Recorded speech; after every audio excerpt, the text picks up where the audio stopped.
who's more vulnerable than a child? Who is? Nobody, right? And who gives you their love unconditionally? A child does, and that's to be rewarded with what?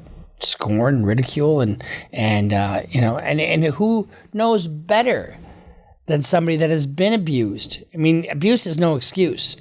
I was treated like shit when I was a kid, so I'm going to treat you like shit. Who knows better? I mean, my dad used to beat the tar out of me all the fucking time. I hated it. I fucking hated it. I hated him.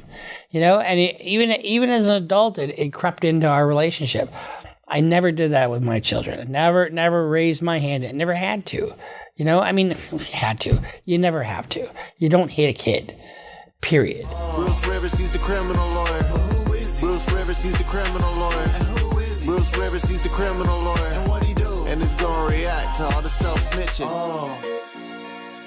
Hi, this is Bruce Rivers. Welcome to another fun-filled episode of, well, not so fun-filled, because when you hear this is going to be kind of tragic, but another episode of Criminal Lawyer Reacts. I'm Bruce Rivers, your board-certified criminal defense lawyer, coming to you with the news of the day, news of the weird, news of the criminally insane, news of the criminally criminal.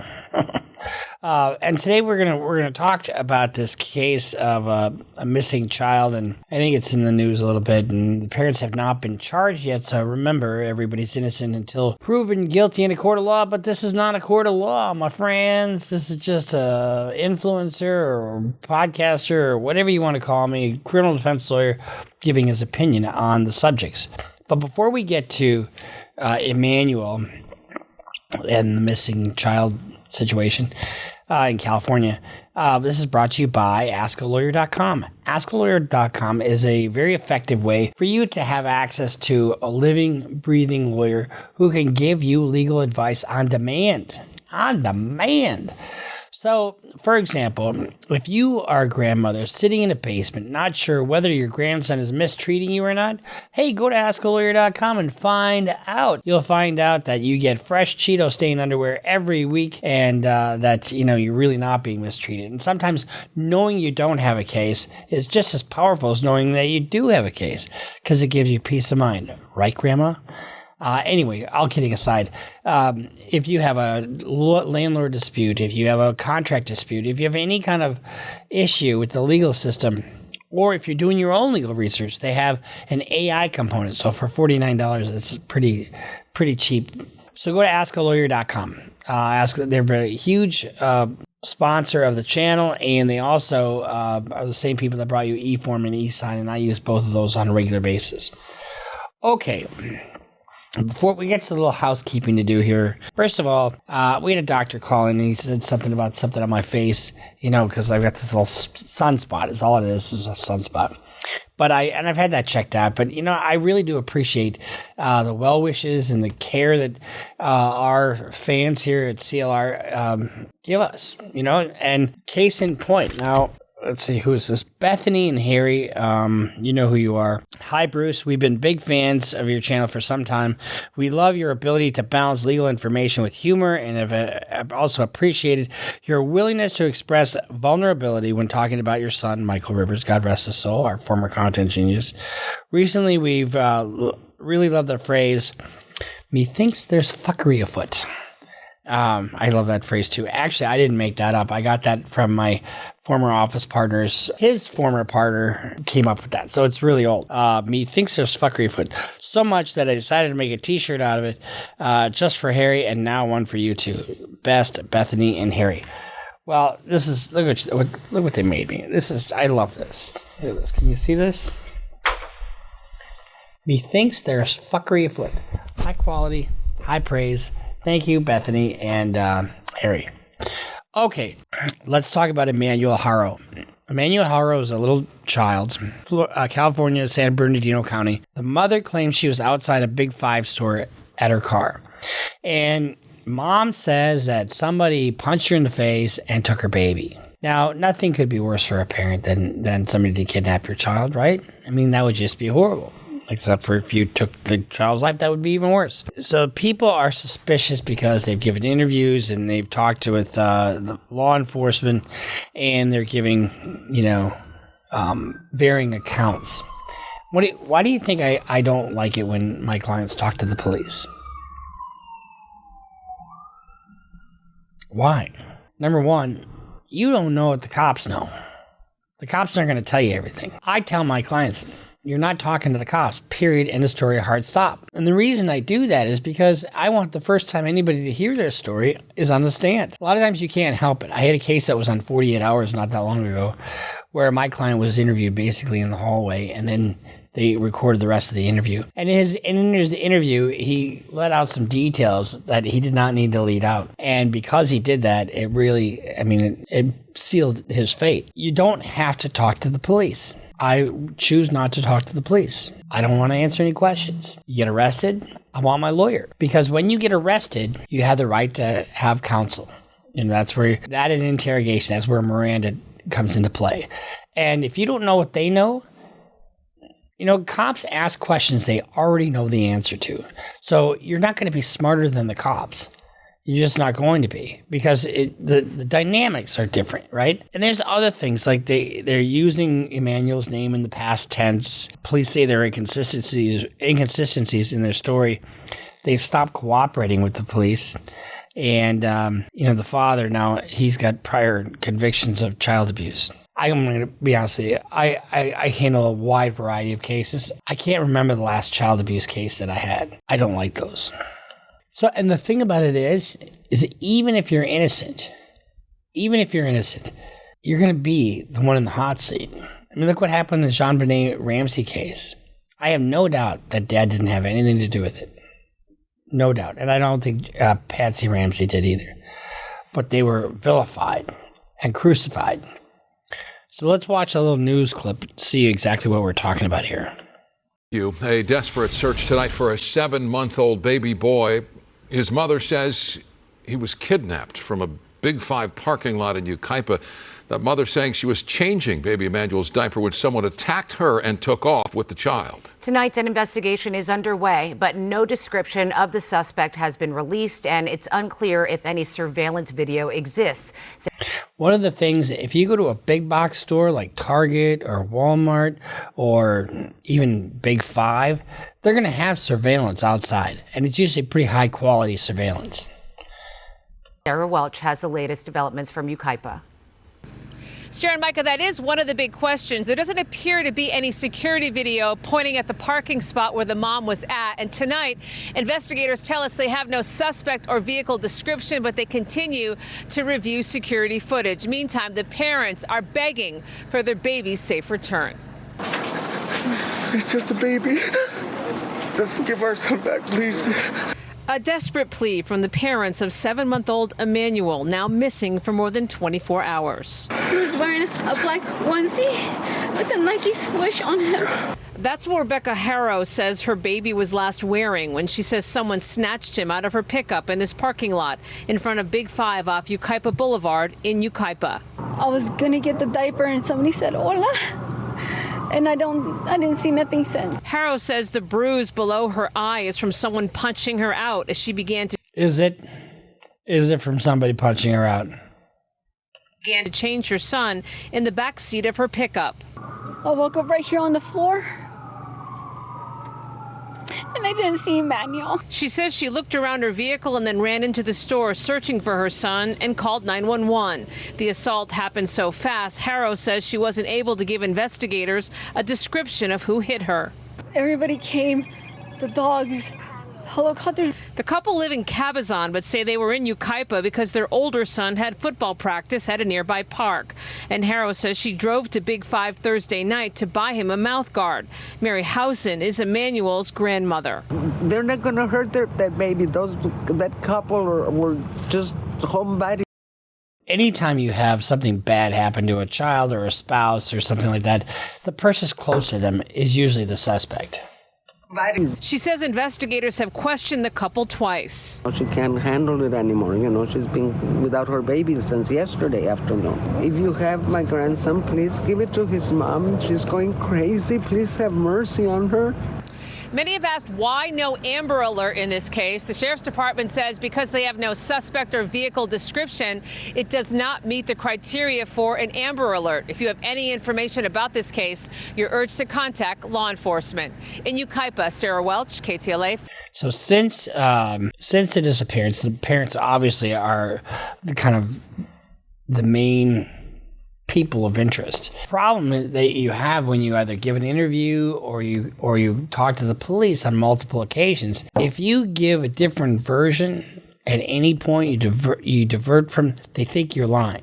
Even if it's innocent, even if you know what, I forgot I was wearing a blue shirt, not a gray shirt. Well, you must be lying about that because we can't find the blue shirt, So she was confronted with the inconsistencies, and then she declined to continue with the interview. In other words, we know you're lying because what you're saying isn't making sense. And when you do that, that part that can come into evidence. Because you waived your Fifth Amendment right to self-incrimination. They're not able to rule out foul play on the part of the parents. On Tuesday, law enforcement took the vehicle into custody. And one of the things I'd be looking for, okay, you said you were changing the baby in the back seat. Is there evidence of that? A young child of the family residence was removed Sunday by Riverside County Child and Family Services, according to Rodriguez. What it's looking more and more like is that the law enforcement is narrowing their focus on the only target that they can really focus on, because they don't have a description of the vehicle. They don't have a description of the person who assaulted her. They don't have anything, and they don't have any surveillance to back up what she says. So what did they do? They took a child out of the home. Anytime you have one of these kinds of investigations, Child Services is going to take the child out of the home, put him in foster care. Even if it's not the child that's in question, right? It's not the child that was abused necessarily, because they believe that the danger is there. They also searched the home and took all their electronics. Now, guess what I told you before? We have, what do we call it? A digital footprint everywhere we go, right? Every single place we go, we have a digital footprint. So, and then whether there's evidence or lack of evidence, it means something. So like in Brian Krober's case, remember him? So there was a period of time where his phone was off. Well, what does that mean? I mean, it means you don't want to be found, right? Whose phone is ever off? It's either on the charger or it's in your pocket. And when you turn it off for any particular purpose, I mean, I always said if I was going to go on the run, I would take my phone. Oh, shoot. Now I'm giving my plan away. But I'd stick it on the light rail or stick it in somebody's backpack. And then wherever they go, that's where they're going to follow my phone. Meanwhile, I'm beating feet the other way. Okay, don't do that. I'm not trying to tell you how to commit a crime. So I went to Big Five. What if on the day in question, there's no evidence of that? What if on the day in question, she's over somewhere else? And the other thing they'll do is, they have tower records, for the cell phones. And, you can kind of recreate somebody's day. Had a case where some guy killed his girlfriend. Not girlfriend, the girl he was trying to date. He just shot her in the face.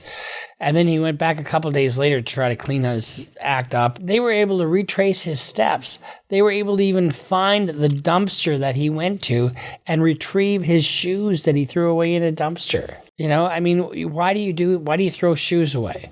Because they probably had some shit on them, right? Her blood probably. And so when they do this electronic dump, they're going to try to recreate her steps. They have a map, they have data points, and they can see that she was here, she was here, she was here. Oh, she was not at Below 5. So it would be odd that at the store she went to, Big Five, that it wouldn't pick up something in the parking lot. These big stores have incredible surveillance. Sheriff officials said investigators interviewed multiple people, including the child's father, Jake Haro, who pleaded guilty to willful cruelty to a child following a 2018 arrest, according to Riverside County records. One of the things I just fucking hate is child abuse. I just fucking hate it. Who's more vulnerable than a child? Who is? Nobody, right? And who gives you their love unconditionally? A child does. And that's to be rewarded with what? Scorn, ridicule, and who knows better than somebody that has been abused? I mean, abuse is no excuse. I was treated like shit when I was a kid, so I'm going to treat you like shit. Who knows better? I mean, my dad used to beat the tar out of me all the fucking time. I hated it. I fucking hated it. I hated him. And even as an adult, it crept into our relationship. I never did that with my children. I never raised my hand. I never had to. You know, I mean, had to. You never have to. You don't hit a kid, period. I just hate that. A spokesperson for the sheriff's department said Jake Haro's vehicle was seized for evidence amid the investigation. He is cooperating with law enforcement and investigators, his attorney said in a statement.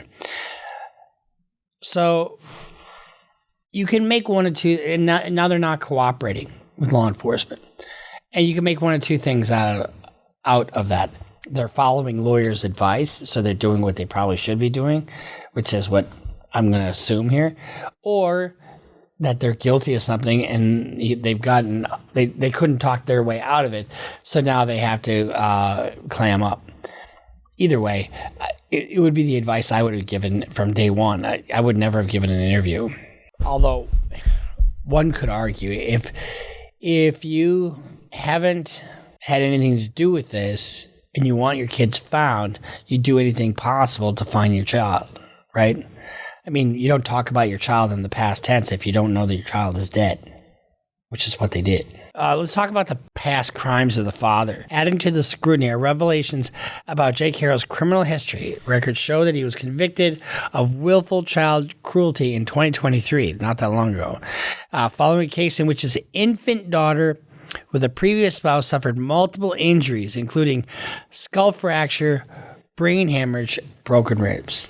You know, there's a thing called shaken baby syndrome, and I've had a few of those cases over the years, and so, you know, there's no witnesses to that stuff, right? All you have is the physical evidence. Some kids can have a condition, and I can't remember what it's called offhand, but where they're like brittle bone disease, where they have what looks like healed fractures, and they look like they have been beaten, and they're not. And so you really need good medical testimony on that. Both Jake and his then wife, Vanessa, pleaded guilty. Fucking it, you don't beat a baby. I mean, how should I even have to say that? You don't beat a baby. They did 180 days. Had 6 years hanging over their head. 180 days, that's it, for beating the shit out of a baby. And no doubt I don't know for this for a fact, but once that happens, you have two parts of this. You have a civil part, which is termination of your parental rights, which is what should happen if you are doing this. And then the other thing is the criminal process. So the doctors who treated the child wrote in the sworn affidavit that the injuries were indicative of abuse, head trauma, child physical abuse, and nutritional neglect. I think I told you guys a while back I had a case where client was basically a toddler, but she was in like second or third grade, and she was that way because of malnutrition. The foster mom took the child in and had 3 of her own children, and they were just fine, but disciplined this child by withholding food. Who the fuck does that? Who does that? Nobody does that. You can't do that. You know, children are such a gift, are such an absolute gift. And it is just tragic to abuse the position of trust that you have as a parent. Because, you know, guess what? You bring that baby home from the hospital, nobody's watching, you know, and there's no witnesses. And if you hurt a child, the child's not going to call the police on you, you know? And so children are resilient, but they're also, you know, vulnerable, and they'll do whatever they can. You know, they don't want mom and dad getting arrested. Oh no, you can't arrest mom and dad. You know, I mean, what was that one gal's name? Gypsy Rose. You know, she conned some guy into killing her mom. She gets out of prison. She only did 8 years. He got life. You can't take revenge. Ugh, fuck. So when you damage a child's brain, you'll create some long-lasting, lifelong neurological damage. This child's now in the care of a relative, right? And can't walk, suffered extreme brain damage, and will never live a normal life. Because of what? Because you lost your cool? You know, I mean, you couldn't handle being a parent? There's no reason to hit a baby. I can't even believe I have to say this. And the fact that they didn't go to prison and that this guy was able to parent another child. So here's the other thing. So they're on TikTok now. Who knows if this Maddie is telling porcupines or what? There's a TikTok put up. Emmanuel was never with Rebecca. Big Five store employees speak out. So Maddie, Big Five employee here. She did not have a baby on the day of the alleged abduction. I was there. Police have interviewed me and many of my coworkers. Big Five worker here, she had the black eye prior to the alleged incident. A manager did her DV, duty of care, and domestic violence duty of care, and asked her if she was okay, and she happily said she walked into a wall and had a laugh. Also, no baby with her. Now, these can kind of be taken a little bit of a grain of salt. Just listen to this clip here. Back to me again, please. Don't harm my son. Please, I'm begging you. Please, God, please. Rebecca Haro, inconsolable. A large bruise on her right eye the day after she reported to police that she was attacked in this Big Five parking lot in Yucaipa, knocked unconscious. She says by the time she came to, her 7-month-old son, Emmanuel, was gone. He was very playful. He loved his sister. His sister always kissed him. He was a healthy baby. He was, See how they're speaking in the past tense? You know, he loved his sister. I mean, they're mourning the death of the child. He was crawling, he was kicking, he was playing with his toys. Jake and Rebecca Haro say they were at 7th Street Park in Yucaipa last night for youth football. Rebecca leaving the park to come here to Big Five to buy a mouth guard for her stepson right around sunset, when she noticed Emmanuel needed a diaper change. I got him out of the car seat and I laid him down and so I could get his diapers ready. And somebody said, "Hola," and that's all I remember.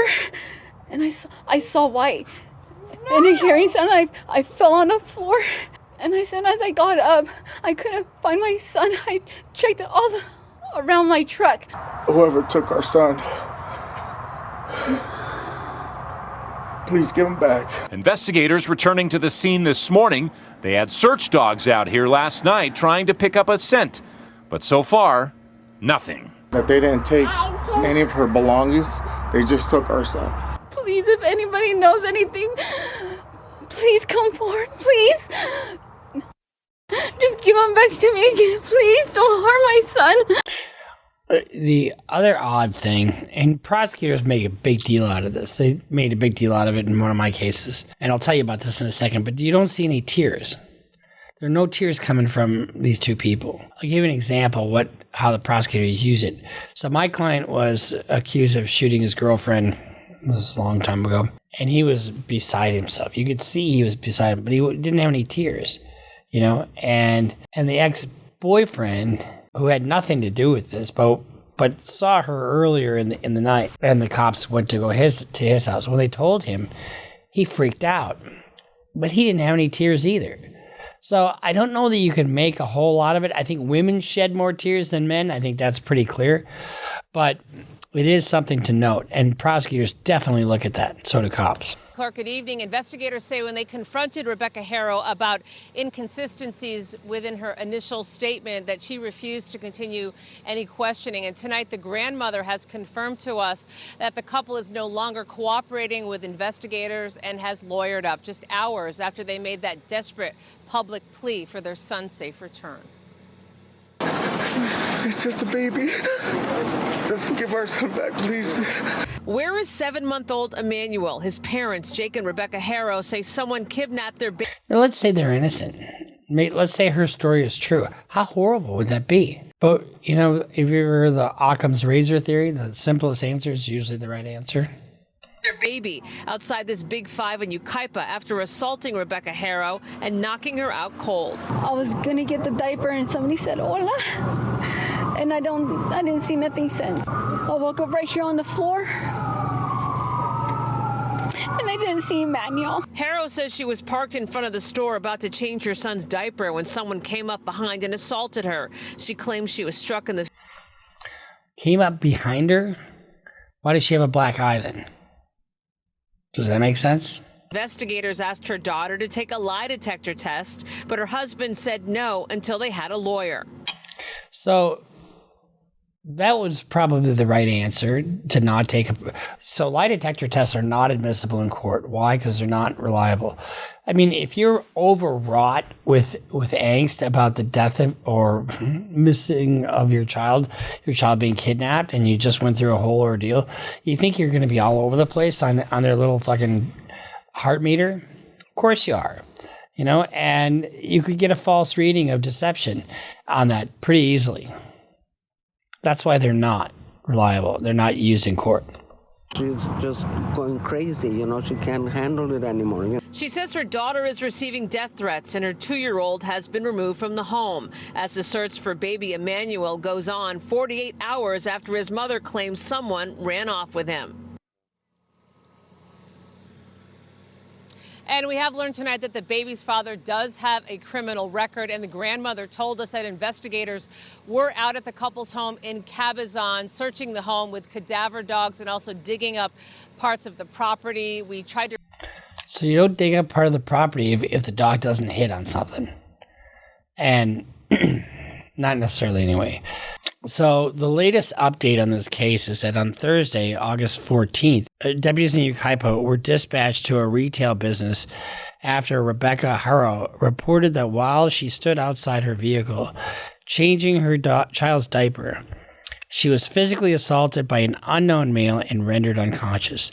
When she awoke, her 7-month-old infant, Emmanuel Haro, was gone. Deputies and K-9 units from San Bernardino and Riverside counties responded and began an extensive search. Emmanuel was not located, obviously. Based on the circumstances, Sheriff's Investigations Division responded and assisted with investigation. This is all hands on deck kind of thing, right? And, you've seen this with other cases. You've seen it where mothers have claimed that something happened, and then all of a sudden, turns out, you've seen them even wear fucking t-shirts saying, "Oh, find my baby," but really that they were the ones responsible for it. Angela Yates, or not Angela Yates. What was that Yates case? Remember Yates down in Texas? She killed her 3 children, put them in the bath or whatever. And then there's the other chick in South Carolina who put her kids in the car and put the car and drowned her own kids. All to what be? It was some other guy, and they were tying her down. Human behavior is so fucked. I don't know how else to put it. It's never that bad. You can't care for your child, there's somebody that will. If you can't handle a crying baby, I used to sneak my kids out of their crib and put them on my chest, just to hear their little puppy breath, and they're to be nurtured and cared for and loved. This is just awful. So here's their attorney. Let's see how this goes. Now, for the very first time, we are hearing from the attorney representing the father of a baby who vanished from Yucaipa. Authorities say the child's parents have stopped cooperating with investigators, and Mario Ramirez is live with the latest developments there. Mario. This morning, I spoke exclusively with the attorney for Emmanuel's father, who tells a different story, saying the couple's been working with investigators, turning over phones, laptops, and passwords. You turn it over when they execute a search warrant. Oh, by the way, I'm not going to interfere with it. That's different. And they're not going to come over and say, "Hey, can you just hand us over your stuff after you wipe it all down?" They're not going to do that. All connected to the desperate search of their baby, who's been missing for nearly a week now. Seem law enforcement is doing anything to find this child. That message from the attorney representing Emmanuel's father. He's holed up in his house with his family because they are not getting the support that they need. They have people trampling on their property. They have death threats being made. The 7-month-old was reported missing by his mother. Now, innocent until proven guilty, right? Oh, that's in a court of law, not here. I do think he should probably get a white shirt and maybe a blue suit instead of a maroon suit and a black shirt. Allegedly kidnapped on Thursday of last week in a Big 5 parking lot in Yucaipa. Someone said hola to me, and that's all I remember. I woke up. someone said hola to me, and then I woke up later. Does that make any fucking sense? Hi, boom. I mean, she's got something on her face, but they came in from behind. On this floor, panicking for my son because I couldn't find him. I looked around the truck. If you see anything or hear anything, please come forward. I'm begging you, please. Bring my son back to me. Detectives now say Rebecca's initial story has inconsistencies, and when confronted, say she ended her interview, adding that Emmanuel's parents have stopped cooperating with the investigation. The father's attorney tells me that couldn't be farther from the truth. I can tell you that Jake and his wife have not slept. They have not ate. I believe that they haven't slept. And looking at the two of them, I think they've eaten. They are doing everything in their power to try to find their son. The major concern at this point is, how do you find your son when law enforcement has your vehicle? Law enforcement has every way that you can contact the outside world. How do they participate in the search? They're limited financial means, and it's which is evidenced by the attorney they hired. No, I'm joking. I don't know anything about this lawyer. It's very clear that their own community is going against them without any definitive evidence that they did anything wrong. Court records show Jake pled guilty to child cruelty charges in a... You know, I think it's important to keep this stuff in the news, because if somebody did kidnap this baby and somebody... Remember what happened with Elizabeth Smart? I mean, that was just horrible. And she was just kidnapped and used and abused, and thank God she was found alive. You know, we don't really get many of these cases, you know, where somebody kidnaps a baby. You used to see them on milk cartons all the time, you know. But it's an odd set of allegations. There's a separate 2018 case out of Riverside County. He's currently on probation for those charges after he was convicted and jailed in 2023. And don't you think that the fact that he is on probation for a very serious child abuse case, here in Minnesota, that would be an 86-month sentence, presumptive prison, not probation. And don't you think that the cops' dander is fucking up like nobody's business? When they think, oh, he's got this prior, I mean, that was a 7-month-old baby that he abused and created a skull fracture, and he admitted it. So it's not like something that, you know, he's got a history of this. He is currently on probation for that case. He did not serve 4 years in state prison as being reported. He reached that deal through a plea agreement, so he did plead guilty. He acknowledged his role in that situation, and there was more than one person convicted. None of that has been relayed through the media whatsoever. Okay, that doesn't help you. And you know, here's the thing. When I have cases like this, I don't really have cases like this, but if I have cases with really bad facts, and it sounds like they've got some pretty bad facts here, I don't want to be on the news. I don't want some lawyers don't give a shit. They just want to be on TV, right? Oh, look at me on TV. I want to keep my clients out of the news. But like I was saying, I think that this is a case where you want it in the news if you're not guilty, right? You want it in the news because you want to find out who the killer was. You know, John and Patsy Ramsey went at length to be in the news, and it really turned on it. Hughes tells me the family received a tip over the weekend, a possible sighting of baby Emmanuel out of Bakersfield, and claims that law enforcement hasn't followed up on it. Well, I checked this morning with sheriff's officials here in San Bernardino who say detectives have been made aware of that tip but won't comment any further, saying the investigation is ongoing. Live in San Bernardino this morning, I'm Mario Ramirez. You know, and that's the danger of trying your case in the media. You don't know what the cops are doing or what they're not doing. They're not going to tell you. So if they followed up on that lead, it turned out to be nothing, you're not going to know that. So when you're the lawyers, you know, puffing up your chest, and, you know, you can look like, you know, kind of an idiot. Where the baby's family lives, it's called Cabazon Street, it erupted in fire. There are no reports of injuries. The cause of the fire is under investigation. The San Bernardino County Sheriff's Department is investigating the Haro baby's disappearance. In an email shortly before 8 p.m., agency spokesperson Mara Rodriguez said the department had no information about the fire or whether it had any impact on the Haro residents. So I don't know what this means. And you can see a little bit of the fire here. It was a major fire. They said it was created by some homeless people. Who knows, honestly. So that this is going to develop further. I remember the Casey Anthony case, that she went and gave an interview. I'll be honest with you. I don't know how the fuck she wasn't convicted.